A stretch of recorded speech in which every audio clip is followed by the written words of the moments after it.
Welcome to Behind the Headlines, the weekly news roundup from Utah Public Radio and the Salt Lake Tribune. I'm Tom Williams. Utah's worst-kept secret, Ben McAdams will run again for Congress in 2026. Salt Lake County incumbent mayors lead across 9 suburbs. We'll have that and other election news for you. And what really happened to Dirtylicious in Provo, how one complaint upended a community. Joining me today, our Salt Lake Tribune politics reporter, Robert Gehrke. Robert, thanks for joining us. Happy to be here, Tom. Good morning. Thank you. Good morning. We also have with us West Side Communities reporter Jose Davila IV. Thank you. Thanks, Tom. Thanks for having me. Good to have you on. And reporter Paighten Harkins joins us. Thank you. Thank you, Tom. Good morning. Good morning. So let's start with Robert. We'll get into talking about redistricting because that has a bearing here. But it looks like maybe there'll be at least one district in 2026 that'll be a little bit more Democrat-friendly.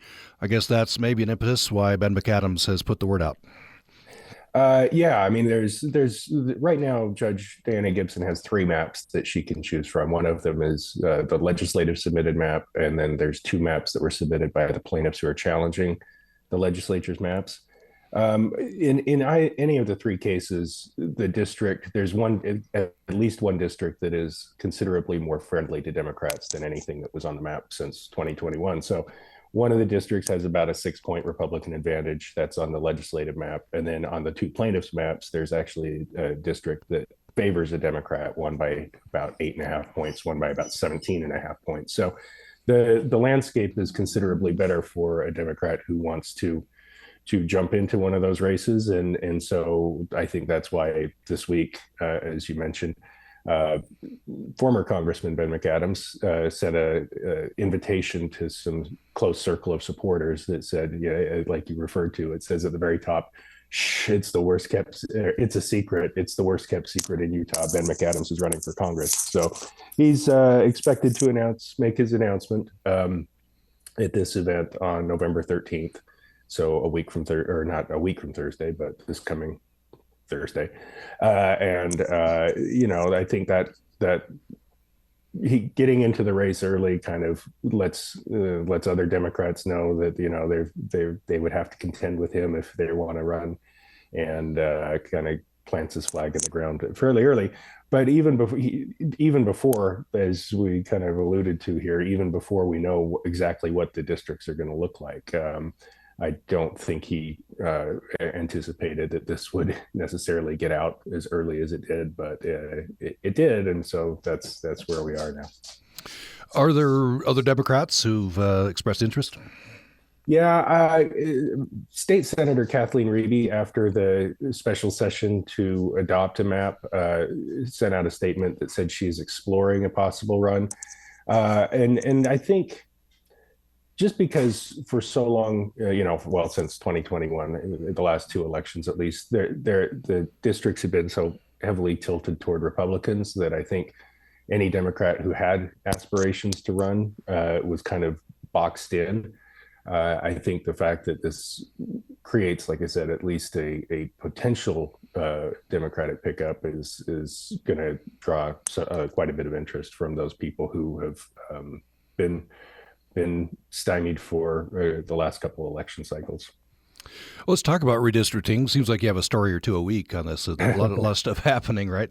So the case before Judge Gibson, remind us what she's deciding. Yeah, so right now she's already avoided the maps that, like I said, had been used in the 2022 and 2024 elections because they don't comply with Prop 4 that, as the Supreme Court ruled, that needed to be in effect. So she's now got these 3 maps, like I said, 1 from the legislature, 2 from the plaintiffs. She's had expert testimony on, whether the maps are partisan gerrymanders or not. She had a hearing on Monday that was dealing with these tests that the legislature set up. The legislature established 3 tests in code that are supposed to be, that they said the judge is supposed to use to determine if there's if the maps are a partisan gerrymander. Now, the plaintiffs say if you apply these tests in a small state like Utah that has a dominant party, you end up eliminating all of the competitive maps, the most competitive maps, and you end up the ones that pass these tests are all Republican, solidly 4-seat Republican maps, and so they think that it was improper for the legislature to limit the judge in this way, and they say it doesn't follow the recommendations, the requirements, I guess, not recommendations of Prop 4.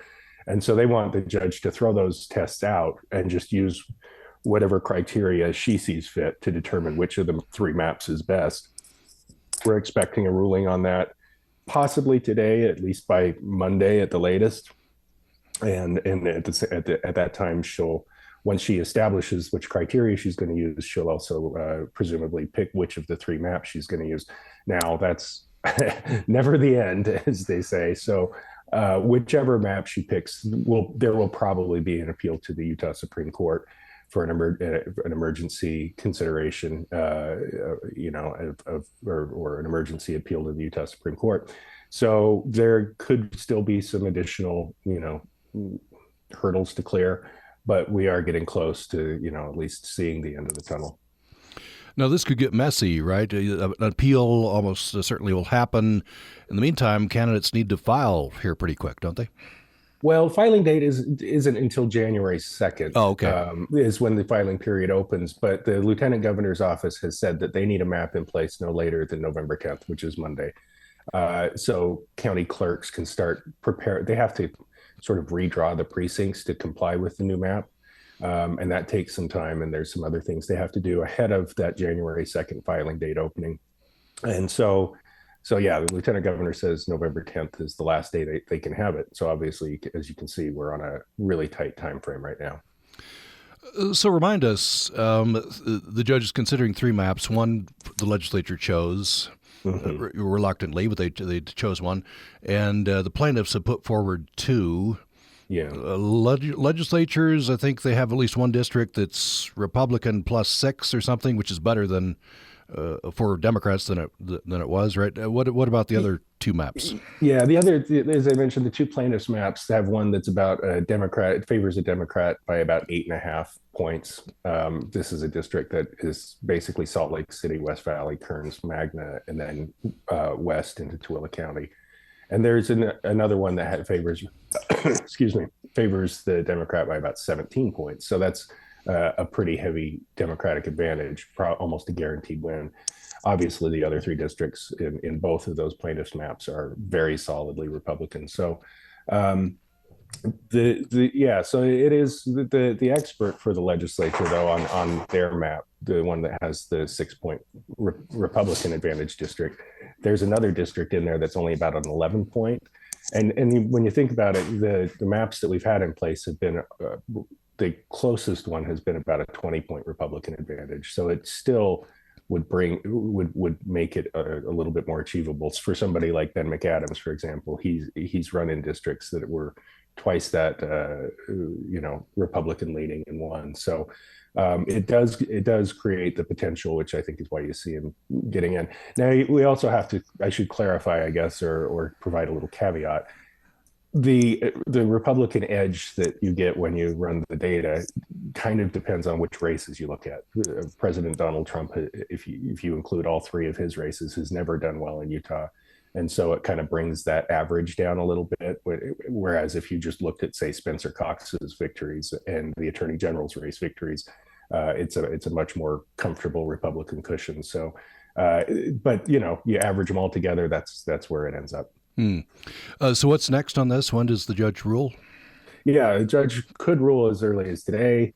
We're watching and waiting. As I mentioned, she has said that she will rule on or before November 10th, which is that deadline that the Lieutenant Governor's office said has to be met.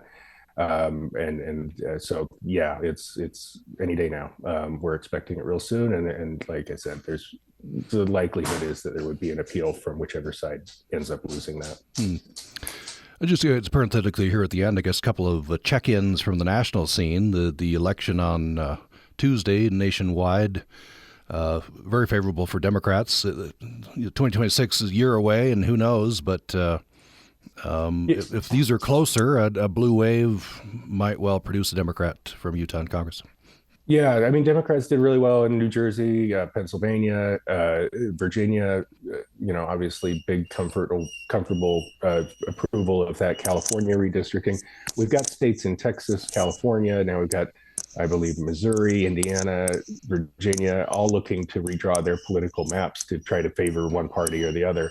And so that's not exactly what Utah is doing, but it does fit into that national competition to try to get a leg up going into those 2026 elections, because Republicans hold a very narrow majority in the U.S. House, 5 seats right now, and losing just a few races here and there could flip control of the House, and that completely changes the tenor and complexion of the U.S. Congress. So there is a lot riding on this. It's high stakes, and Utah, despite taking a slightly different approach, finds itself in the middle of this, national political battlefield, or the struggle to get that advantage heading into the 2026 elections, which, as you mentioned, right now look like they could be very favorable for Democrats. Yeah, I don't know what the word is. Ironic, interesting, at least, that California voted to put their redistricting commission on hold, and Utah, at least some citizens are fighting for their redistricting commission. Yep. That is. Everybody likes independent redistricting until it doesn't go there, until they think they can do better politically, and with Texas leading out and drawing their maps and adopting one that would give them 5 seats, California feels like they're in a position where they have to respond, retaliate, however you want to frame it, and that's where we are. Have just 2 or 3 minutes left. I'd like to do a little bit on this story. You've of course been following this long story about Tim Ballard. The headline here: Tim Ballard says the Church of Jesus Christ of Latter-day Saints excommunicated and plotted against him. Of course, Tim Ballard at a certain point is riding high, right? He's a big best-selling movie, and looking at a Senate run. Then it all fell apart. Yeah, in 2023, when his Sound of Freedom movie came out, it grossed about $250 million globally. Had not been shy, I guess, that he was looking at running for Senate. He says President Trump had encouraged him to do it, and the polling looked good for him. And then these stories started coming out about sort of his relationship with Elder Ballard, the former president of the Quorum of the 12, and and sexual misconduct allegations surfaced, and the church at that point issued a pretty unusual statement, a rebuke of Tim Ballard for inappropriate conduct. He said yesterday in a video, well, actually it was posted late Wednesday night, but he said in this video that he acknowledged first, I guess, that he had been excommunicated from the church, which is something that he'd been silent about before publicly. And he said that it was orchestrated by a deep church, kind of a deep state version of the church headquarters that were plotting against him. And he said he was denied due process, et cetera. And he said that this was done to sort of derail his Senate campaign, I guess, but also to discredit him publicly and destroy his reputation. He's demanding a retraction from the church. The church didn't comment. In some accompanying documentation that he released, he's makes at least a suggestion that he could file a lawsuit against the church over this.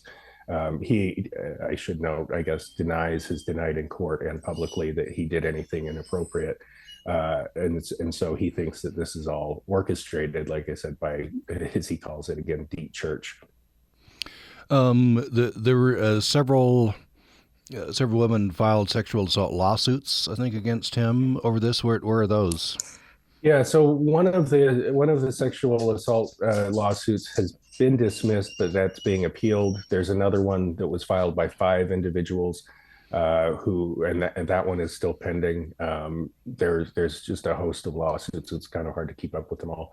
And I guess I should note here too that Tim Ballard has sued the accusers for defamation, so that one is also making its way through court.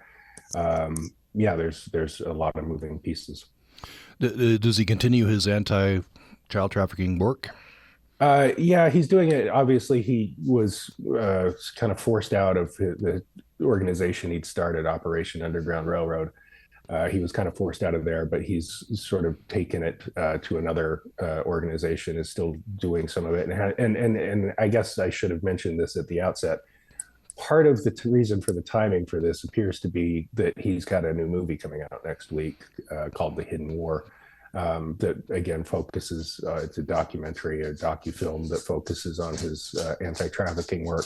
And so, I think he has also accused church leaders of trying, or some entities within church headquarters, of discouraging theaters from carrying that new movie, which obviously, he wants to see as seen as widely as possible and sell as many tickets as possible. Well, I'm sure you'll be keeping an eye on this. This will continue. Yeah. Robert Gehrke, who's a politics reporter with Salt Lake Tribune, has been with us. Thank you so much. Yeah, thanks, Tom. Have a good weekend. You too. I know we need to let you go, so thank you so much for being on the program. You are listening to Behind the Headlines, the weekly news roundup from Utah Public Radio and the Salt Lake Tribune. I'm Tom Williams. Here's the headline we talking about. One of the headlines after the break: Salt Lake County incumbent mayors lead across 9 suburbs. We'll talk about election results when we come back, and we hope you'll join us following the break.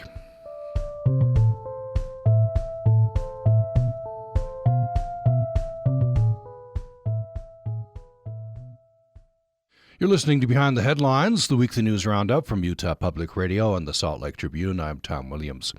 We bring in next Westside Communities reporter Jose Davila IV. Jose, thanks for joining us. No problem. Thanks for having me, Tom. Thank you. I want to talk about election results, and we have Paighten Harkins with us as well. She can talk about election results in Utah County as well. Tribune covered, top to bottom, Logan, St. George, the Salt Lake area, Utah County. Want to get some of those election results in. Let's start with Salt Lake County. Here's the headline: Salt Lake County incumbent mayors lead across 9 suburbs. So, Jose, I guess that's top line. If a mayor ran, they're probably leading in these cities. Yep, it's been a good election for incumbent mayors in Salt Lake County this year. In total, there were 16 municipal mayoral elections across the county. 11 of those included incumbents, and of those 11, 9 are leading. Basically, all of them have really big leads at this point and seem destined for second terms. The only one that's close among the incumbents that are leading is in Bluffdale, where current Bluffdale Mayor Natalie Hall was running for a second term. She was still in a bit of a close race, even as of now, with a challenger, former City Planning Commissioner Connie Pavlakis. So we'll see how that one goes. But generally speaking, really good for incumbents. I was interested to note, I think it's Midvale has ranked choice voting. I'm not sure other places do. Correct. So Midvale has ranked choice voting this election season, as does Salt Lake City, which had 3 city council races. And then South Salt Lake and Mill Creek did as well. Those were for council races, although I believe that I don't think South Salt Lake and Mill Creek had races with more than 2 candidates anywhere. So they didn't end up using it.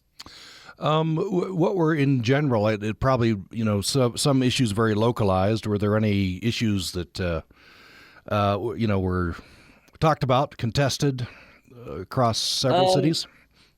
Yeah, one thing that we do over at the Salt Lake Tribune, and we did this year again for city council races in Salt Lake City, as well as these municipal mayoral races, is that we sent out a survey to all the candidates to ask them about issues facing their communities and their opinions on them. And we heard a lot about, continued heartache about growth and how to keep developing as cities and as suburbs. but also, fears about of affordability that come with that, fears of traffic and transportation headaches that come with that. So that's still an animating issue across the Salt Lake Valley. As was, Riverton became the first Utah city this summer to sign an agreement with ICE to give its officers some immigration enforcement powers. So we also asked, candidates across Salt Lake County about that too.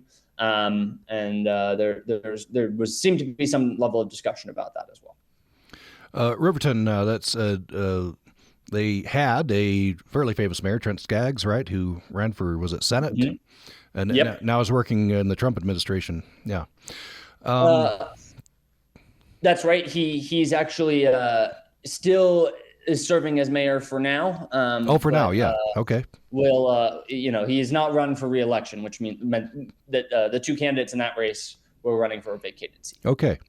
What about Salt Lake City? Any general themes there? What are the results there? So on election night, two of the three races already seemed decided. The odd number districts were up this year. That would be District 1, which represents the northwest corner of the city. That's Rose Park and Fair Park. District 3, which represents the Avenues, Marmalade, Guadalupe neighborhoods, is kind of the northern district. District 5, which represents the ballpark and neighborhoods around Liberty Park, and District 7. District 7 was an uncontested race. That's the Sugar House district. Sarah Young stayed in office, and she was not challenged. The two races that were more or less decided on election night were Districts 3 and 5. Incumbent District 3 council member and current council chair Chris Wharton immediately issued a statement, saying that he had won. He was a candidate in a 5-way race that went to through 2 rounds of ranked choice tallying. In the third round, he finally crested 50% of the vote. His two closest opponents sat at 28% and 22% on election night. So he called that race. And then in District 5, that was an open seat after Councilmember Darren Mono stepped aside. Erica Carlson, Amy Hawkins, and Vance Hansen ran for that seat. Carlson and Hawkins basically lead competing ballpark community organizations. Carlson founded the Ballpark Action Team, and Amy Hawkins leads the Ballpark Community Council. Amy Hawkins had run for this seat in the past, as had Hansen. Hansen had run for this race in the past, but generally speaking, didn't really run much of a campaign. Carlson on election night had gained 66% of the vote and also declared victory.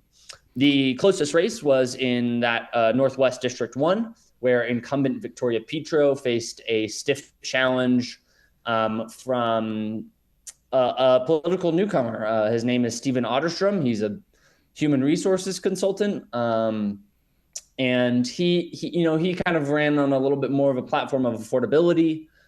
He was very anti-power district, which is that development by the old Rocky Mountain Power Plant on North Temple that promises to bring a Major League Baseball team to Salt Lake City. He had said at one candidate forum that MLB should look to take its team elsewhere. Whereas Petro has offered tepid, I would say, support for the power district. So that race, she's up 4 points right now. That she's grown her lead since election night. So we'll see where it goes from here. There's still some ballots that haven't been reported yet. So we'll see how much is left out there to decide that race. Well, let's go next to St. George. Here's the headline: same matchup, different result. These are two candidates that have run against each other 3 times in the last couple of years, sounds like. Yeah, this is a really interesting one. Mayor Michelle Randall was the incumbent in this race, and she has served as mayor for the past 5 years. She took office on the appointment of her fellow council members 5 years ago after the mayor, John Pike, stepped down. Jimmy Hughes has served on the council since then as well. He is, in fact, the mayor pro tem of the council, and he took a big lead here. He's up 56% to 44%. Randall has conceded, in fact, so we can consider that race done. It's interesting to see a repeat candidate win. This race was acrimonious. Mostly the two candidates kind of sniping back to each other about their various time and effort they would spend kind of as mayor. Hughes attacked Randall for not showing up to many city functions, missing meetings. She's been dealing with breast cancer, and so that's been part of the reason. She in turn, questioned Hughes' dedication to the role, given that he runs a mortuary business and also runs a cattle ranch on the Arizona Strip. That part of Arizona just south of St. George. And so there was a lot of sniping back and forth. But in the end, Hughes defeats an incumbent, and there's a new mayor in St. George. I'll just mention for city council, the two incumbents, Natalie Larson and Michelle Tanner, were winners. Let's go to Logan next.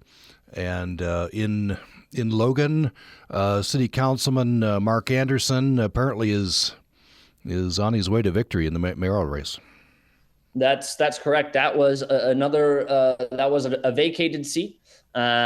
Mark Anderson has served as a city council member since 2020 in Logan. He faced off with farmer Alana Nafstiger, who's lived in Cache Valley for a long time.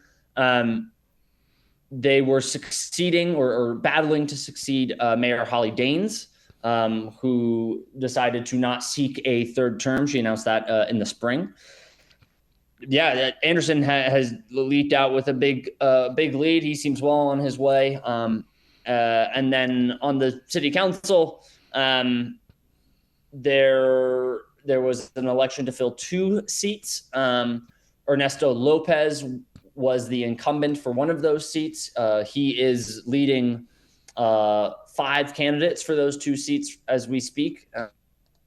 He's about at 29%, maybe a little bit more. And Amy Anderson was the other incumbent. She decided to step down.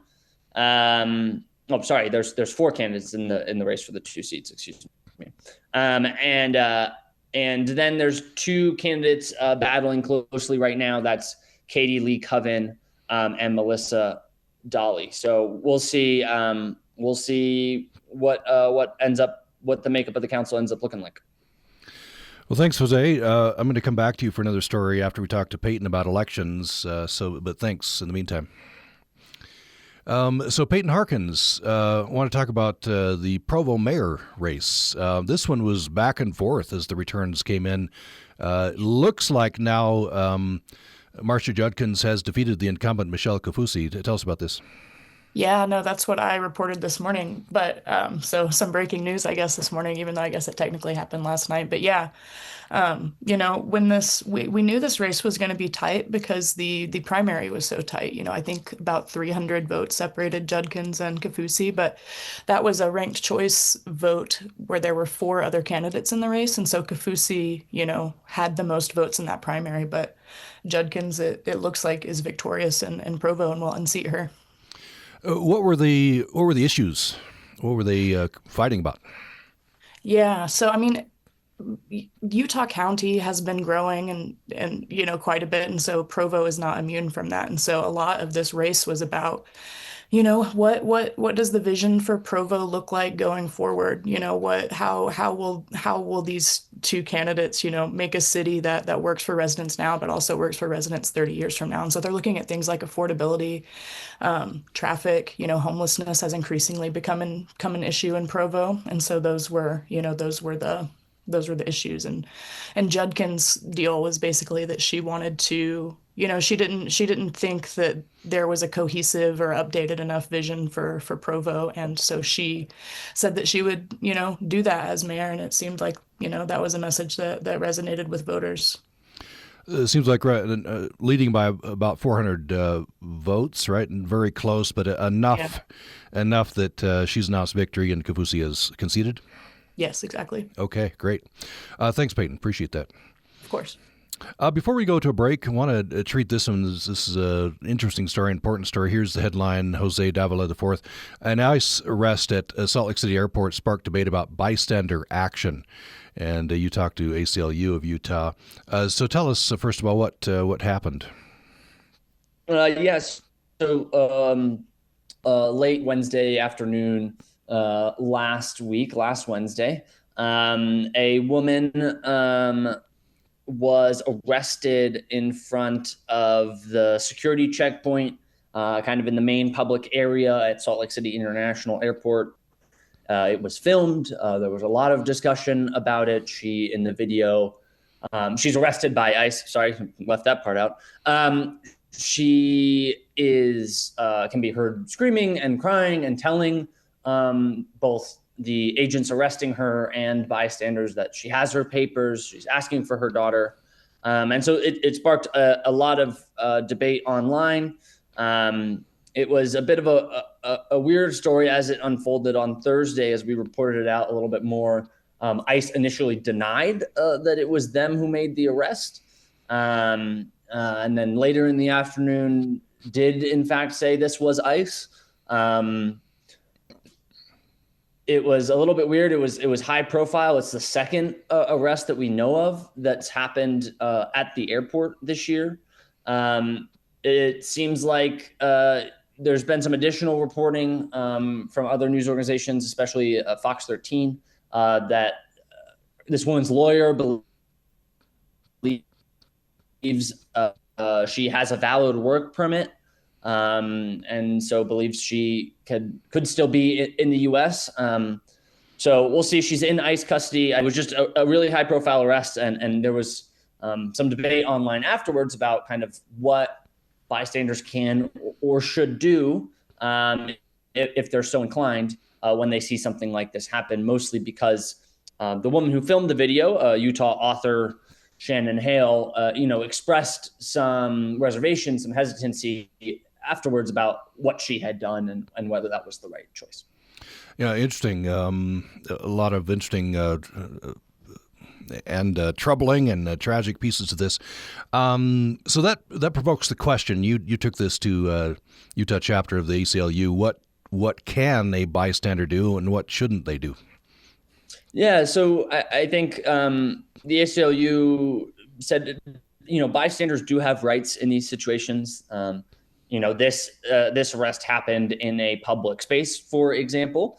So, you as a bystander have the, same right to that public space as the people making the arrest, as the detainee. So you can be there. And Ellie Menlove, who's the director of policy for the Utah chapter of the ACLU, did say, hey, the number one thing is to try and record the interaction on your phone from a safe distance.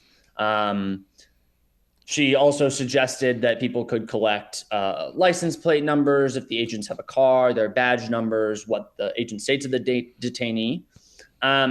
They can also, witnesses can also, try and liaise with the person being arrested if they have an emergency contact. If the bystander wishes, they can, help that person get in contact with their family or remind them of their rights as a detainee as well. there are some things not to do, of course. You can't hit or make physical contact with ICE agents. That could obviously get you in trouble, get the bystander in trouble, and arrested. Menlove also instructed folks to stay calm and not, escalate the situation further. Obviously, this is already a very heightened incident, and staying calm will help you, the bystander. If that's something you want to do, it's going to help folks, take notes better, record better footage, that sort of thing. So those were kind of the those were the big takeaways from Ellie Menlove. All right, then. Well, thank you, Jose Davila IV. Thank you. Appreciate that. Yeah, no problem. Thanks for having me, Tom. We'll have underplayed stories of the week at the end of the program, but we'll go to break next. You're listening to Behind the Headlines, the weekly news roundup from Utah Public Radio and the Salt Lake Tribune. Here's the headline, one of the headlines after the break: what really happened to Dirtylicious in Provo, how one complaint upended a community. We'll be talking with reporter Paighten Harkins. Hope you'll stay with us through the break.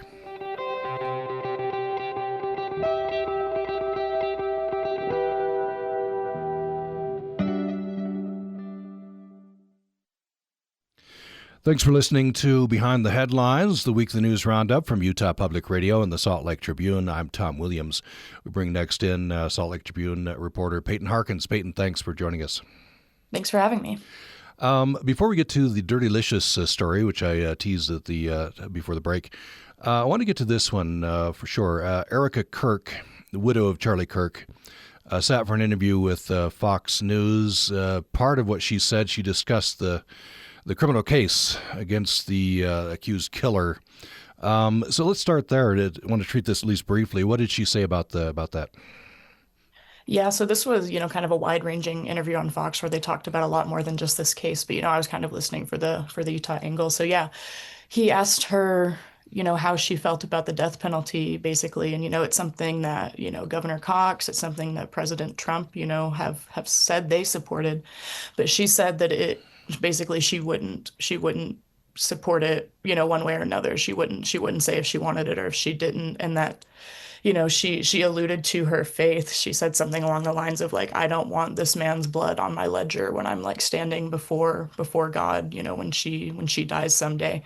And so she says ultimately higher powers will be the ones that, make the judgment in this case. And she was referring to, I think, both, like a higher power is in God, like that judgment, but she was also referring to the courts and the government, like the prosecutors and the jury eventually, like they will be the ultimate ones to make that choice. She also reiterated, I think, her stance that the decision she's going to forgive the alleged killer. Yes, she did. Yeah. She went into some depth. We don't have time to go into it, to kind of how Charlie Kirk was the day before. Mm-hmm. But some very stark section of that interview where she talked about going in and seeing her husband's dead body. Yeah, she made the point to say that she'd seen a lot of evidence in the case. I mean, she pointed to the autopsy, for instance. She's seen that. But she said she hasn't seen, the video of the shooting, but she doesn't ever plan to. But what she did want to see, that night after he had died was him. She wanted to see what had happened to him. And she said that she wanted to give him a kiss because she wasn't able to give him one before he left, where they were staying the night before in Arizona. Yeah. She also very insistent that his mission, his work will continue. Yeah. And she, after his death, she's, been named the leader of Turning Point USA. And so, yeah, I mean, it seems like they're geared up to continue, the work that Charlie started. I'll just mention in passing, we'll encourage you to go and read this story. Another part of this case, the criminal case, the Salt Lake Tribune and other media outlets are pushing for transparency and access in the Tyler Robinson murder case. You can go read that story. Let's talk about this Dirtylicious incident. Sure. This is interesting. It's got part of the community in a kind of an uproar. Tell us first of all what Dirtylicious is. Yeah, so it's not a soda shop. It might sound like one, but it is a dance fitness platform. It's kind of like a Zumba or a U-Jam if you're familiar with these, types of programs. And so it's one of those deals where it's like you go in and you're dancing, and so hopefully you don't pay so much attention to the cardio fitness and stuff that's happening. Just like a funner way to work out. And Mm. it's a Provo. Um, started company. It started in Provo, and so they have, you can take Dirtylicious classes across Utah, but up until this summer, one of the places you could take those classes was the Provo Rec Center, and then that's, this summer that kind of imploded. I noticed you have a map there. A lot of you could take a lot of these classes along the in Utah County. There was one over in Vernal, which was interesting. And I guess these are in other states as well. But Mhm. the controversy happened in Provo at the rec center. The rec center allowed this, but then there was a complaint. What was the complaint?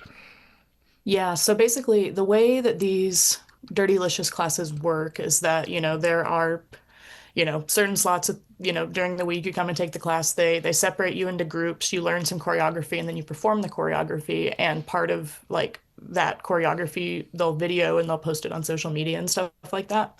And so it'd been at the Provo Rec Center since, maybe 2020, I think it was 2022. And this person apparently saw one of these videos on social media in May of this year, and wrote an email to Provo City Council and two state reps, that represent that area, basically, asking questions about if a class like this was appropriate to be at the Provo Rec Center. And or I assume it's a he, I'm not certain, but they said that the moves appear to be pretty sexual, and so that's why they were concerned about its appropriateness to be in the Provo Rec Center. So this took a while. You learned, I guess, the Freedom of Information and release of documents that there had been comments previously, but that had not been made its way to the top of the management of the rec center. But in this case, it did get some action. I guess the rec center decided to not continue the class. Yeah, so, you know, prior to this complaint in May, the Dirtylicious co-founder Erica Tanner that I spoke to said that, she and Dirtylicious as like an organization was not aware of complaints prior to this one that came in May. But then, this complaint came in May. It prompted this review that, Provo did of the program. And during that review, they said that they had found, you know, I think they showed me, 3 to 4 complaints that had come in before then, with people who had similar concerns that this emailer did, that, is this platform appropriate for a public rec center where classes need to be, made available or tailored to people 14 and up.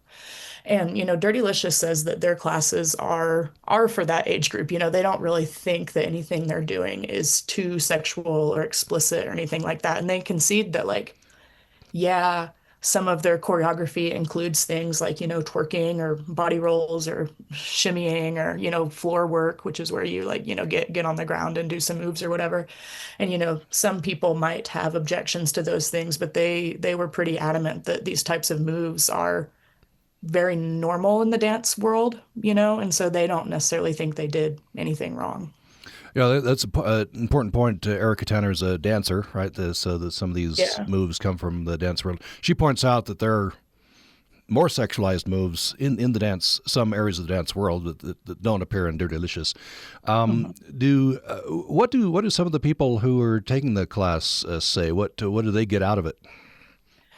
They told me that they just sort of learned to love their bodies. These are not necessarily all people who have had dance experience before, and they're also not even all women. There are men in these classes too, and I'm sure people that identify with all sorts of genders. But they get into this class, and they might be people who've never, like never danced before, never knew how to move their body in this way, didn't know their hips could move like that, and so it's like, by one, giving them permission to move like that, it's really empowering. But then two, just seeing, the progress and seeing that you can do it, they told me was really empowering. And they found community there, and Yeah, they were all, I spoke to two people over the phone and then, read tons of emails, and people were just really hurt. Like these participants were really hurt and really sad that this thing that had become so important and so empowering for them,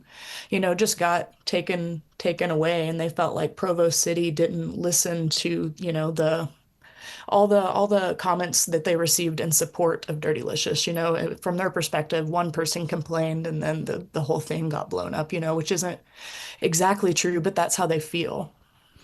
I'm not sure if anybody who was commenting brought church into this. Erica Tanner did, I think. She says she's a member of the Church of Jesus Christ of Latter-day Saints. She points out her bishop is fully aware of what she's doing and that members of her ward were in the class. Yeah, I mean, and it's like nobody at Provo City, explicitly mentioned the Church of Jesus Christ of Latter-day Saints, or that, church doctrine had any bearing on the decision they made or anything like that. But a lot of people are kind of, that I talk to are kind of reading between the lines there, and they see this as, some kind of response to, or made in response to just sort of that overwhelming culture that exists in Utah, but, maybe more acutely in Utah County. And so it's like, a lot of these, women said that they felt empowered to do this because they felt that it was like kind of their way to push back a little bit against the purity culture that exists in the LDS church and stuff.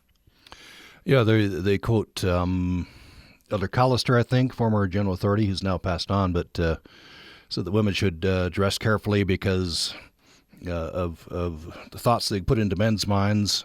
I don't know if it's Erica Tanner, but she said, well, what about the reverse?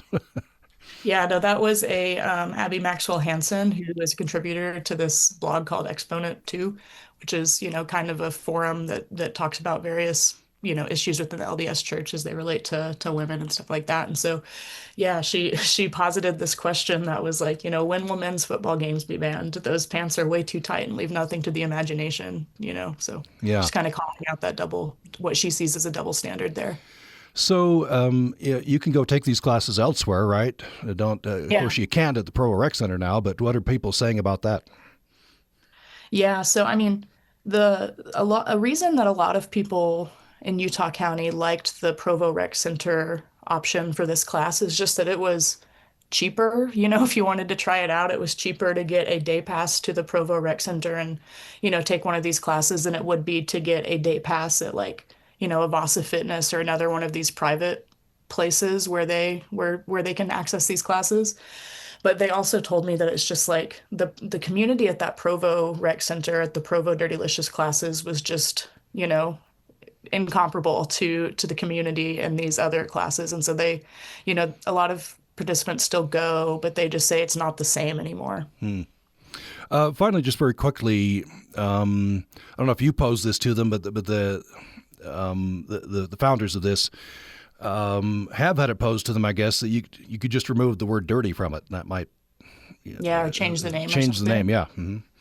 Yeah, and they've thought about that to make it more marketable or whatever. But it's like part of the reason it's called Dirtylicious is because, quote unquote, dirty dancing for Erica Tanner really, when she got into this, it really helped her, and so she kind of hates this idea that dirty dancing is dirty, or like that people think dirty dancing is dirty, like she thinks that it's not. And so it seems, it feels a little bit like defeat to change the name. So they're thinking about that right now. Okay. Well, thanks for telling us about this. Quite the story. Let's do quickly underplayed stories of the week. Jose, what's your underplayed story? I just wanted to highlight some of Brock Marchand's coverage of the Salt Lake County Council this week. It was a busy week for the Salt Lake County Council, which, unlike the municipal elections, is partisan. There are 5 Republicans and 4 Democrats on that council. 2 times this week, the Republicans voted to close down important programs, or what people say are important programs, a handful of daycare centers that the county runs, as well as a senior center it runs in Salt Lake. Okay. Very good. Thanks, Jose. Paighten, what's your underplayed story? My underplayed story comes to us from Leah Larson and Jordan Miller. It's about a Utah company that wants to import roughly 400 Olympic-sized swimming pools worth of radioactive waste to be stored in Tooele County, and it's noteworthy because this is the first time that Utah would have radioactive waste from a foreign nation, in this case Canada, to be stored within the state. All right. Check all those stories out at sltrib.com. We've been talking with Westside Communities reporter Jose Davila IV. Jose, thank you. Thanks for having me, Tom. Thank you. And reporter Paighten Harkins has been with us. Thank you. Yeah, thank you. Previously, we had politics reporter Robert Gehrke. Thanks to everybody. You've been listening to Behind the Headlines, the weekly news roundup from Utah Public Radio and the Salt Lake Tribune. I'm Tom Williams. Hope you'll be with me again next time.